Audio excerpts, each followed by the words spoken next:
Have you ever walked into a room and immediately felt the weight of someone else's emotions crushing down on you?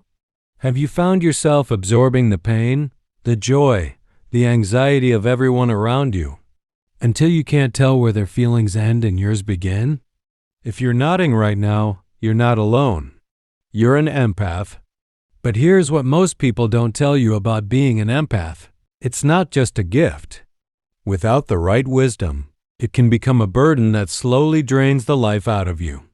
Today we're going deep into the mind of one of history's greatest psychological thinkers, Carl Jung, to uncover 5 secret habits that separate the wisest empaths from those who remain overwhelmed, exhausted, and lost in the emotions of others. These aren't your typical self-care tips. These are profound, life-changing practices that will transform your empathic nature from a vulnerability into your greatest source of power. By the end of this video, you'll understand why some empaths thrive while others barely survive. You'll learn how to protect your energy, honor your sensitivity, and step into the fullness of who you were meant to be. So if you're ready to stop being drained by the world and start channeling your empathic gifts with wisdom and strength, stay with me. Let's begin.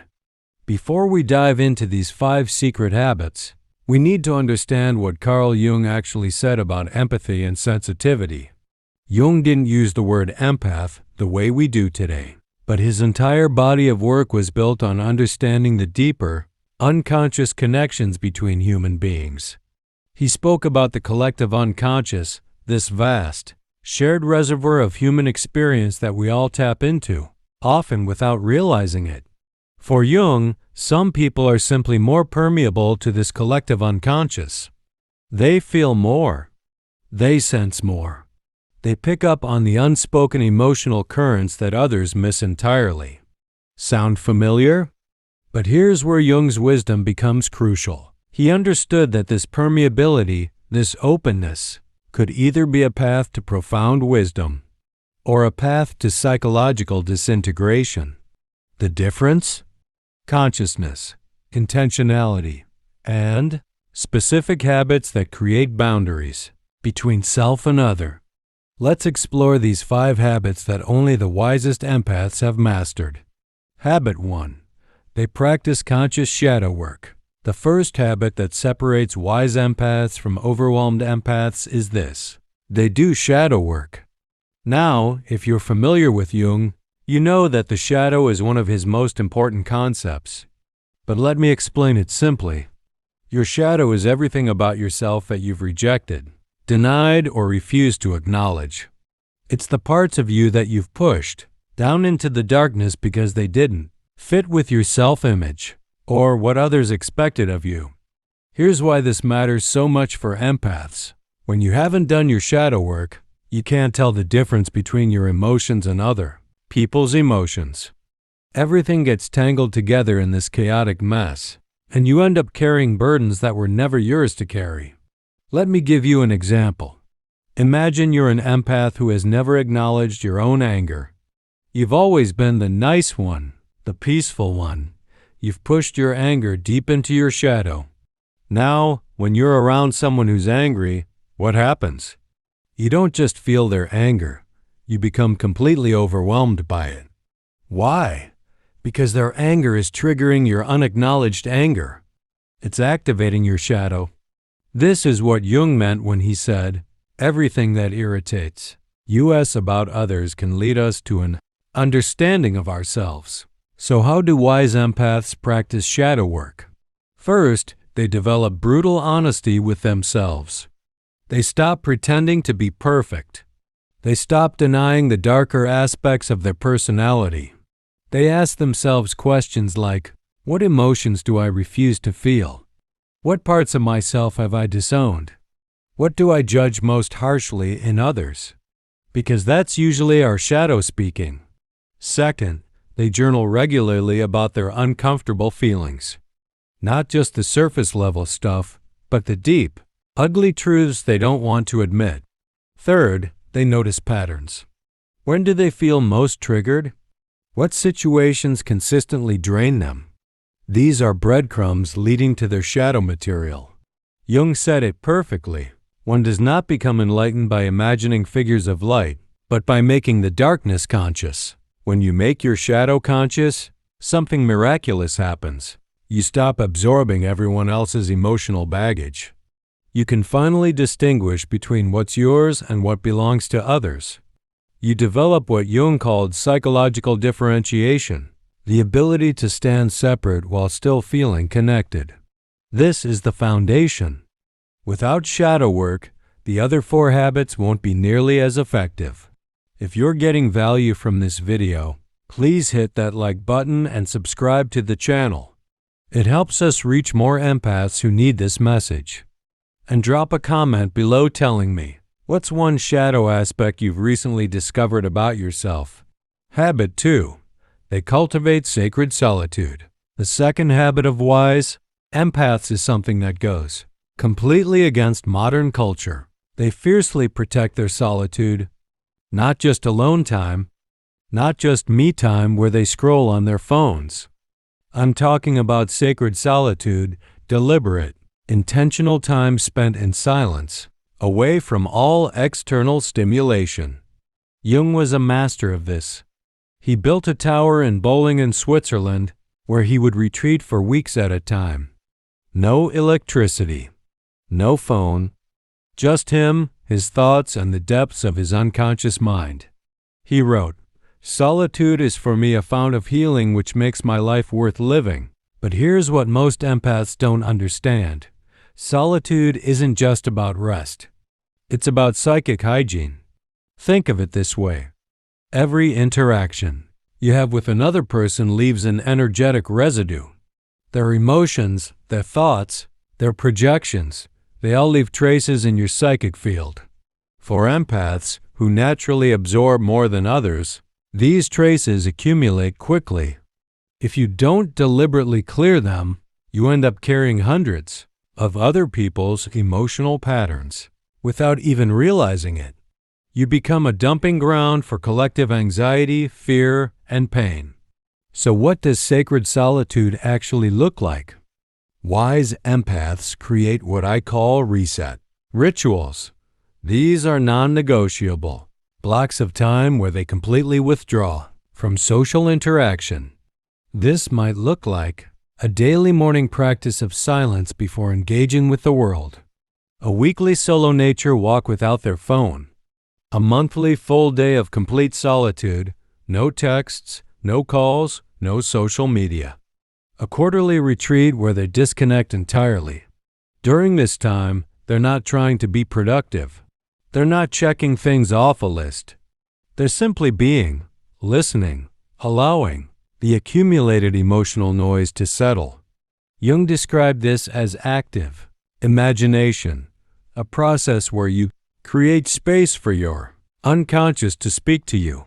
You might be surprised what emerges when you give yourself permission to be truly alone with yourself. I want to share something with you. When I first learned about this concept, I resisted it hard. I thought, I don't have time for that. I have responsibilities. People need me, but that's exactly the trap empaths fall into. We believe our worth is tied to our availability to others. So I challenged myself to try just 1 hour of sacred solitude every morning for a week. No phone, no music. Just me and a cup of tea, sitting in silence. The first day was torture. My mind was racing. I felt anxious and guilty. But by day 5, something shifted. I noticed that throughout the day, I felt more centered, less reactive.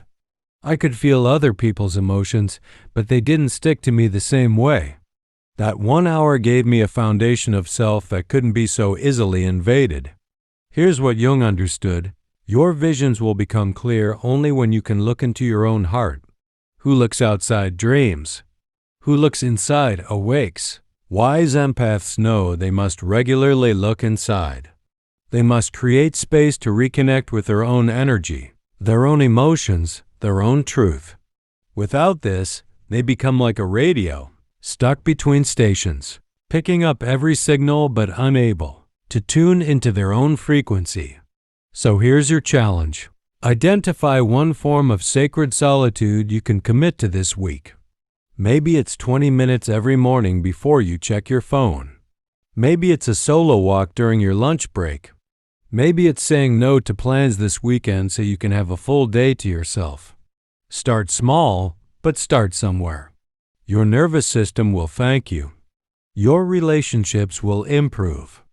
And you'll finally start to feel like yourself again. Habit 3.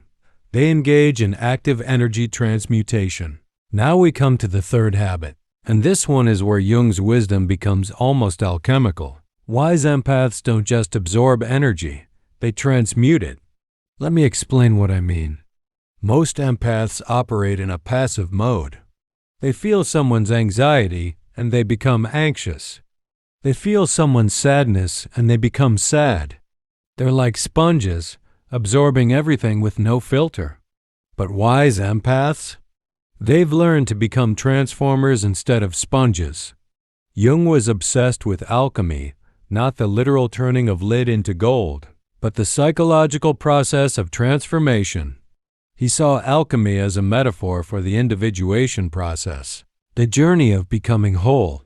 And here's the profound insight. Empaths have a natural ability to transmute emotional energy. They just need to learn how to do it consciously. Think about this. When you're around someone who's suffering, you feel their pain. That's the absorption part. You can't help that. But what you do next is everything. Most empaths stop at feeling. They take on the pain, carry it around, and let it weigh them down. Wise empaths take that pain and transform it. How do they do this? First technique, conscious breathing with intention. When you notice you've absorbed difficult emotions from someone, you don't try to push them away. You breathe into them. You let them move through, you while holding a clear intention that you're transforming this energy into something higher. Jung talked about the transcendent function, the psyche's ability to reconcile opposites and create something new. You're activating this function through breath and intention. Breathe in the heavy energy. As you exhale, imagine it transforming into light, into compassion, into wisdom. You're not denying the pain. You're honoring it by transforming it. Second technique, creative expression. Wise empaths are almost always creative in some way, not because they're necessarily talented artists, but because they understand that creation is transmutation. Writing, painting, music, dance, pottery, these aren't just hobbies. They're alchemical practices where emotional energy gets transformed into something tangible and beautiful. Jung himself was constantly creating mandala drawings, stone carvings, paintings. He understood that the creative process allows the unconscious to express itself and, in doing so, transforms psychic energy. When you've absorbed difficult emotions, create something. Write about it. Paint it. Move your body to music. You're giving that energy a new form, and in the process, it loses its power over you. Third technique, visualization and symbolic thinking. This is where Jung's concept of active imagination becomes powerful. Wise empaths regularly engage in visualization, practices where they consciously work with the emotional energies they've absorbed. For example, you might visualize the absorbed emotions as dark water. You see yourself taking this water and pouring it into the earth, where it nourishes seeds of compassion and understanding. You're using symbolic language to communicate with your unconscious mind and direct the transformation process. Jung said, "The psyche creates reality every day. The only question is whether it does so consciously or unconsciously." Wise empaths choose consciousness. Let me give you a real-world example of what this looks like. Imagine you're an empath working in a helping profession, maybe a therapist, nurse, or social worker. All day long, you're exposed to human suffering. If you just absorb this suffering passively, you'll burn out within months. But if you practice transmutation, something different happens. You feel your client's pain. You acknowledge it. You breathe with it. But then you actively transform that energy into compassion, into presence, into healing intention. At the end of the day, instead of collapsing from exhaustion, you engage in a creative practice. Maybe you journal. Maybe you paint. Maybe you go for a run where you consciously release everything you've absorbed. You're completing the alchemical cycle. You're not just a vessel for others' emotions, you're a transformer, taking raw emotional material and turning it into something of value. Jung wrote, "The privilege of a lifetime is to become who you truly are." For empaths, part of becoming who you truly are is recognizing that your sensitivity isn't a weakness to be managed, it's an alchemical gift to be mastered. You have the ability to take the darkness you encounter and transform it into light, not by denying it, not by pretending it doesn't exist, but by consciously working with it. This is what the ancient alchemists called the great work, the transformation of the soul through engagement with both light and shadow. So here's what I want you to do. The next time you notice you've absorbed difficult emotions from someone else, don't just try to shake them off. Instead, find a quiet moment and try this. Close your eyes. Place your hand on your heart. Acknowledge the emotions you're feeling without judgment. Say to yourself, "I feel this, and I choose to transform it." Then breathe deeply and visualize the energy shifting from heavy to light, from burden to gift, from pain to wisdom. Then, when you have a moment, create something. Even if it's just 3 sentences in a journal or a simple doodle. You're completing the transmutation process. This is advanced empath work. But you're ready for it. Habit 4. They honor the wounded healer archetype. The 4th habit of wise empaths might be the most important, and it's rooted in one of Jung's most powerful archetypal concepts, the wounded healer. Jung believed that all healers, whether therapists, doctors, teachers, or simply people who help others, carry their own wounds. And it's precisely these wounds that give them the capacity to heal others. A good half of every treatment that probes at all deeply consists in the doctor's examining himself, for only what he can put right in himself can he hope to put right in the patient. Now, why is this crucial for empaths? Because most empaths fall into a dangerous trap. They try to help everyone while denying their own need for healing.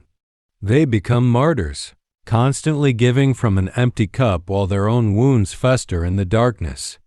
This isn't heroic. It's self-destructive. Wise empaths understand something profound. Your wounds aren't weaknesses to hide. They're sources of power and connection, but only when you consciously work with them. Let me tell you about the myth that Jung often referenced, the story of Chiron. Chiron was a centaur in Greek mythology, but unlike other centaurs who were wild and violent, Chiron was wise, kind, and skilled in healing. But he had a problem. He carried an incurable wound from a poisoned arrow. Despite being a master healer, Chiron couldn't heal himself. He lived with constant pain.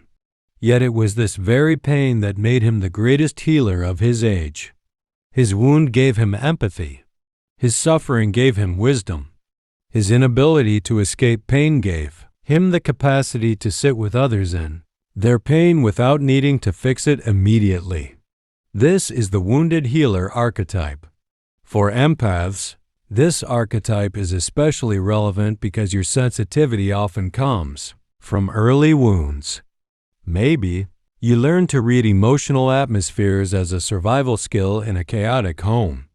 Maybe you developed hypervigilance as a way to keep yourself safe. Maybe you became attuned to others' needs because your own needs weren't met. These aren't just random traits. They're compensations for early wounds. Most empaths spend their lives trying to heal others as a way of avoiding their own pain. But wise empaths flip this script. They turn toward their wounds. Most empaths spend their lives trying to heal others as a way of avoiding their own pain. But wise empaths flip this script. They turn toward their wounds. They investigate them. They honor them. They understand that their greatest gifts grew from their deepest pain. Here's what this looks like in practice. First, acknowledgement without shame. Wise empaths stop pretending they have it all together. They acknowledge that yes, they're sensitive because they were hurt. Yes, they care for others because they needed care. Yes, they read emotions because they had to survive. There's no shame in this. It's simply the truth of their story. Second, continuous personal healing work. They invest in their own healing with the same dedication they give to helping others. Therapy, coaching, bodywork, energy healing, whatever modalities resonate with them. They understand that healing isn't a destination. It's a lifelong practice. And the more they heal themselves, the more effective they become in holding space for others. Third, they set boundaries based on their limitations. This is huge. Wise empaths know they can't help everyone all the time. They know their wounds create certain limitations. For example, if you have unhealed abandonment wounds, you might need to be careful about how much you invest in people who aren't fully committed to their own growth. Not because you're being selfish, but because your wound will get triggered and you'll end up hurt. Jung said, "The shoe that fits one person pinches another." There is no recipe for living that suits all cases. You have to know your own shoe size. You have to honor your limitations while still offering your gifts. Fourth, they find meaning in their pain. Perhaps most importantly, wise empaths don't see their wounds as random misfortunes. They find meaning in their suffering. Viktor Frankl, who was influenced by Jung, wrote, "In some ways, suffering ceases to be suffering at the moment it finds a meaning. When you understand that your sensitivity emerged from your wounds, and that your wounds now allow you to connect with others in profound ways, suddenly, your pain has purpose. You're not just damaged. You're alchemically transformed." I want to be vulnerable with you for a moment. My own empathic abilities grew from childhood experiences of emotional neglect. I learned to read subtle cues because I needed to know if the emotional environment was safe. I learned to feel others' feelings because no one was helping me understand my own. For years, I saw this as a curse. I wished I could be less sensitive, less affected by others. But when I discovered Jung's concept of the wounded healer, everything changed. I realized my sensitivity wasn't despite my wounds, it was because of them. And when I started doing my own deep healing work, I didn't become less empathic. I became more empathic, but in a sustainable, boundaried way. My wound became my gift. So here's what I want you to reflect on. What were the circumstances that made you so sensitive? What childhood experiences taught you to feel so deeply? These aren't comfortable questions, but they're essential. Write about this. Talk to a therapist about it. Join a support group. Do whatever healing work calls to you. And as you heal, notice how your empathic gifts evolve. You'll find that you can help others more effectively because you're no longer unconsciously trying to heal yourself through them. You'll honor the wounded healer within you. Habit 5. They embrace the process of individuation. We've arrived at the fifth and final habit, and this one encompasses all the others. Wise empaths commit to the process of individuation. Individuation was Jung's word for the journey of becoming your authentic self, not the self that others want you to be, not the self that fits social expectations, but your true, whole self. He described it as the process by which a person becomes a psychological individual, that is, a separate, indivisible unity or whole. For empaths, this is the central challenge. Because empaths are so connected to others, as so permeable to collective emotions and expectations, they often lose themselves completely. They become what others need them to be. They shape-shift to fit every situation. They abandon their own truth to maintain harmony. This isn't living. This is slow psychological death. Wise empaths understand that their greatest spiritual task is to individuate, to become sovereignly themselves while remaining compassionately connected to others. Let me break down what individuation looks like for empaths. First, recognizing the difference between connection and fusion. Healthy empathy means feeling with someone while maintaining your separate identity. Unhealthy empathy means fusing with someone until you can't tell where you end and they begin. Wise empaths practice what Jung called conscious relating. They can be deeply present with another person's emotions without becoming those emotions. They might say things like, "I feel your pain, and I am not your pain." This simple statement creates differentiation while maintaining connection. Second, developing your unique voice. Part of individuation is discovering and expressing your authentic truth, even when it's uncomfortable for others. For empaths, who are people pleasers by nature, this is terrifying. What if people don't like the real you? What if your truth disrupts the peace? What if you're rejected? But Jung was clear. The privilege of a lifetime is to become who you truly are. Wise empaths gradually learn to express their real opinions, set their real boundaries, and live according to their real values, not the values they've absorbed from others. Third, integrating all parts of yourself. Remember that shadow work we talked about in the first habit? That's part of individuation. So is integrating your inner child, your masculine and feminine energies, your light and dark sides. Jung called this becoming whole, not perfect, whole. You stop rejecting parts of yourself. You stop pretending to be only light and love. You accept your complexity, your contradictions, your full humanity. Fourth, following your unique path. This might be the most important aspect for empaths. Individuation means you stop living according to collective expectations and start living according to your soul's calling. Maybe you're an empath who's been a people pleaser your whole life, always in helping professions, always putting others first. Individuation might mean discovering that you actually want to be an artist or a scientist or live a quiet life focused on your own inner work. There's no one right way to be an empath. There's only your way.